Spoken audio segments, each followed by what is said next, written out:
10 محرم کے دن جب امام حسین علیہ السلام کے ساتھی اصحاب اولاد سب شہید ہونے لگے، جناب عباس بار بار امام حسین کی خدمت میں آتے ہیں اور دست ادب کو جوڑ کر عرض کرتے ہیں کہ اے میرے مولا، ان کوفیوں اور شامیوں کی کیا مجال کہ آپ کا پانی بند کرے، آپ کی اولاد کو قتل کریں، مجھے اجازت دیں اس فوجی یزید کو عصر سے پہلے فنار کر دوں۔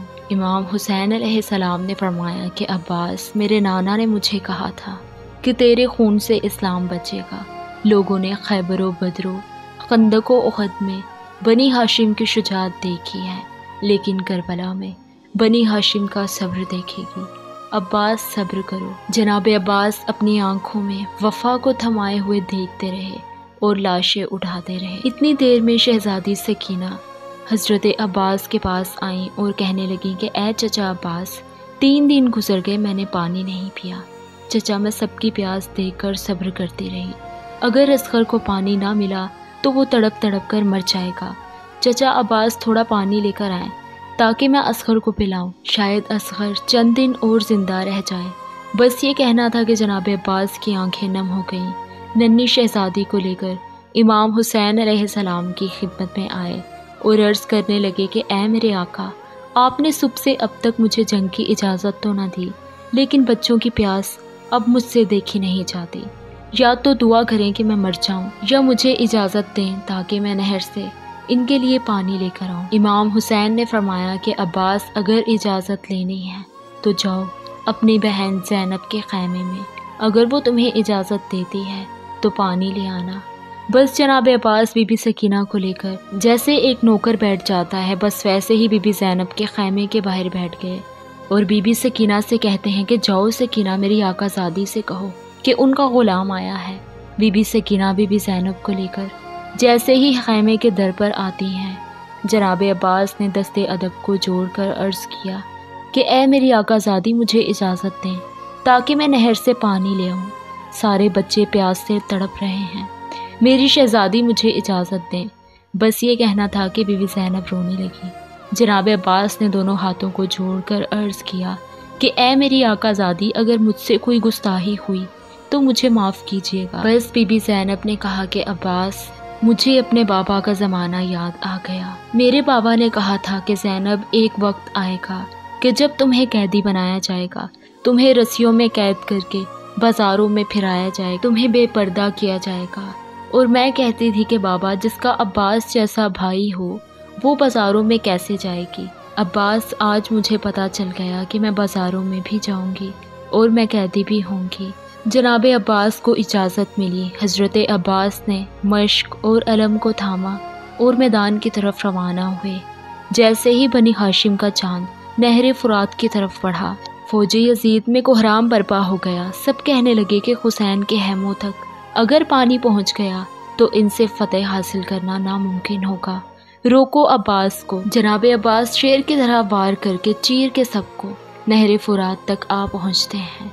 فرات پر قبضہ کیا، مشق کو بھرنا شروع کیا۔ جناب عباس پانی بھرتے رہے۔ اپنے گھوڑے کو دیکھا کہ وہ حسرت کی نگاہ سے جناب عباس کو دیکھتا ہے، تو قاضی عباس نے کہا کہ اے میرے گھوڑے، تو بھی میری طرح 3 دن کا پیاسا ہے، پانی کیوں نہیں پیتا؟ اتنے میں وہ گھوڑا رو کر اپنی زبان میں کہنے لگا کہ اے میرے آقا، مجھ سے زیادہ تو آپ پیاسے ہیں، پہلے آپ پانی پئیں، اس کے بعد میں پانی پیوں گا۔ بس بات جب یہاں تک آ پہنچی تو جناب عباس زاروں قطار رونے لگے اور رو کر کہنے لگے کہ اے میرے گھوڑے، تو اپنے آقا کے بغیر پانی نہیں پیتا، تو ذرا یہ سوچ کہ میرا آقا حسین 3 دن سے پیاسا ہے، ان کے بچے پیاسے ہیں، اگر میں پانی پی لوں گا تو حسین کی ماں کو کیا منہ دکھاؤں گا؟ بس مشق بھرتی رہی۔ جناب عباس کے ہاتھوں کو پانی لگا۔ جیسے ہی جناب عباس کے بازو پانی میں جاتے ہیں، غازی عباس کہتے ہیں کہ اے میرے پروردگار، ان ہاتھوں کو پانی حسین کے بچوں سے پہلے پہنچا ہے، جب میں حسین سے ملوں تو یہ ہاتھ میرے ساتھ نہ ہوں۔ بس شہنشاہ وفا مشق کو بھر کے اپنے علم کو لے کر خیموں کی طرف بڑھتے ہیں۔ فوجی یزید میں ہلچل مچ گئی۔ ہر کوئی یہ کہنے لگا کہ جو قریب جائے گا وہ فنار ہوگا۔ دور دور سے تیر چلاؤ، بھالے پھینکو، نیزے پھینکو، کچھ بھی ہو جائے، بس پانی خیمے تک نہ پہنچ سکے۔ ہزاروں تیر جناب عباس پہ چلائے گئے۔ جناب عباس تیز تیز اپنے خیموں کی طرف بڑھتے ہیں۔ بس ایک امید تھی کہ کچھ بھی ہو جائے، بس سکینہ تک پانی پہنچ جائے۔ اتنے میں کسی ظالم نے جناب عباس کے بازوؤں کا نشانہ لیا۔ ایک بازو پہ تیر لگا، جناب عباس کا ایک بازو قلم ہو گیا۔ حضرت عباس مشک اور علم کو دوسرے بازو میں تھامے تیز تیز خیموں کی طرف جا رہے ہیں۔ بس کسی ظالم نے دوسرے بازو کا نشانہ لیا، جناب عباس کا دوسرا بازو بھی قلم ہو گیا۔ غازی نے مشک اور علم اپنے دانتوں میں سنبھالا اور تیز تیز خیموں کی طرف جاتے ہیں۔ بس اتنے میں کسی نے حضرت عباس کے چہرے کا نشانہ لیا اور ایک تیر جناب عباس کی آنکھ میں آ لگا۔ بس جناب عباس ابھی چل ہی رہے ہیں کہ کسی ظالم نے مشک کا نشانہ لے لیا۔ مشک کو تیر لگنا تھا کہ پانی بہنے لگا۔ جناب عباس بہتے ہوئے پانی کو دیکھ کر نا امید ہوتے ہیں۔ اتنے میں کوئی ظالم جناب عباس کے سر پہ وار کرتا ہے۔ جناب عباس گھوڑے کی سینگ سے زمین پر آتے ہیں۔ وہاں خیموں میں امام حسین اور بی بی زینب دور سے جناب عباس کے علم کو دیکھ رہے ہیں۔ علم کبھی دائیں تو کبھی بائیں جانب جھکتا ہے۔ بس جب علم گرنے لگا تو بی بی زینب نے کہا کہ اے میرے خدا، ان لوگوں نے اسلام کا پرچم گرا دیا۔ اے میرے اللہ، ایک ایسی قوم بنا کہ جو غازی عباس کے پرچم کو بلند کرے، اسلام کا پرچم گھر گھر لگائے۔ بس مولا حسین نے جیسے ہی علم کو گرتے ہوئے دیکھا، دوڑتے ہوئے جناب عباس کے پاس گئے۔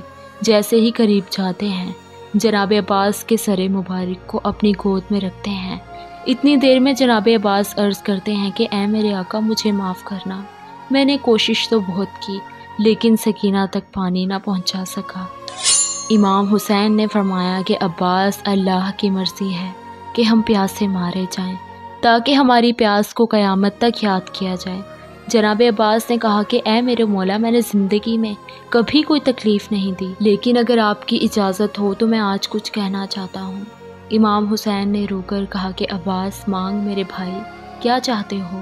جناب عباس نے فرمایا کہ اے میرے آقا، میں نے اپنی والدہ سے سنا تھا کہ جب میں پیدا ہوا سب سے پہلے آنکھیں کھول کر آپ کی زیارت کی۔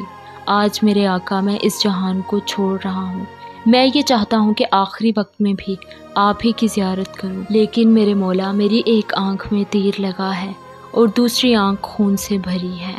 اے میرے آقا، اگر آپ کو تکلیف نہ ہو تو میری ایک آنکھ سے خون صاف کریں تاکہ میں آپ کی زیارت کر سکوں۔ امام حسین نے حضرت عباس کی آنکھ سے خون کو صاف کیا۔ ابھی زیارت کر ہی رہے تھے کہ امام حسین نے فرمایا کہ عباس، میری بھی ایک خواہش ہے۔ عباس، بچپن سے لے کر آج تک کبھی تم نے مجھے آقا کہا، کبھی مولا، کبھی سردار، کبھی سید۔ عباس، میں یہ چاہتا ہوں کہ تم مجھے بھائی کہہ کر بلاؤ۔ بس یہ کہنا تھا کہ جناب عباس رونے لگے اور روتے ہوئے مدینے کی طرف منہ کیا اور کہا کہ اے میری ماں، دیکھ، آج میرے آقا زادی کا بیٹا کیا کہتا ہے، کہاں فاطمہ کا بیٹا اور کہاں ایک کنیز کا بیٹا۔ بس یہ کہتے کہتے جناب عباس نے امام حسین کے قدموں پہ سر کو رکھا اور یوں آپ کی روح دارالفنا سے دارالبقا کی طرف کوچ کر گئی۔